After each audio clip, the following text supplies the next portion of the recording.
fa'abqaita, kata Nabi. Harta kamu ya kamu makan kemudian ke WC jadi kotoran, atau punya pakaian mewah nanti rusak.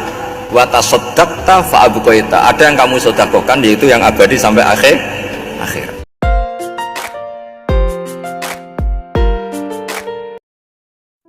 Orang itu menjadi kikir itu karena nganggap hidup itu lama dan uang itu penting. Kalau zaman Nabi itu sederhana kalau melihat hidup.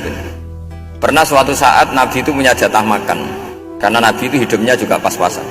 Jadi Nabi itu unik. Beliau di satu sisi kaya raya, bisa ngurmat Abu Hurairah, Ammar, Suhaib, Ashabu Sufah itu dirawat Nabi semua. Itu kan kaya, bisa ngerawat sekian orang.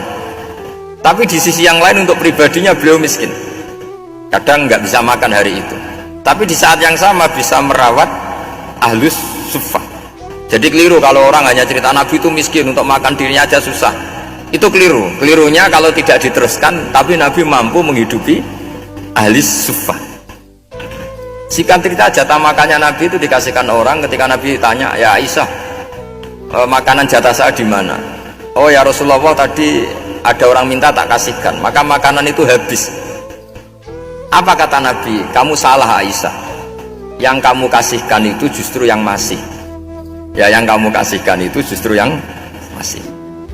Sehingga Nabi menganggap, makanya Nabi terus ngendikan, ya kalau mukhatabnya lelaki ya kira-kira begini.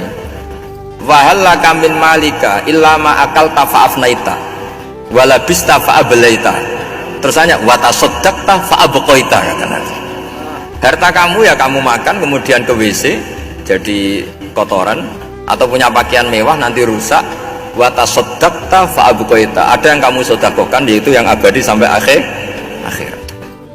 Sehingga banyak pengusaha yang mencintai saya setelah tak ajari hadis itu, misalnya punya uang 1 miliar karena dia spekulan atau pedagang rawan bangkrut, disedekahkan ke masjid 50 juta, yaitu yang abadi. Jadi kalau suatu saat bangkrut dia masih punya uang 50 juta di akhirat. Jadi Nabi itu mengajari sedekah itu apa? Ya sedekah itu pengabadian uang. Kalau kita kan enggak, bilang sedekah itu nguras uang. Itu pikirannya setan dan pikirannya orang Islam. Itu cara berpikir setan, bukan cara berpikir umat apa? Sehingga Sayyid Ali Zainal Abidin itu kalau ada orang minta, kemudian beliau ngasih, itu beliau bilang gini, marhaban biman hamala zadi ilal akhirah. Matur nuwun nggih jenengan sembeto sangu kula nate. Jadi dianggap teller saja. Orang yang minta uang beliau itu dianggap tukang nyatet bank ini. Karena sudah ditabungkan, ya sudah. Kalau kita kan enggak, wah pengemis tuh ganggu gini-gini. Kecuali pengemis profesi ya mungkin kita agak-agak enak. Pada zaman akhir itu ada pengemis apa? Profesi. Jadi repot tuh.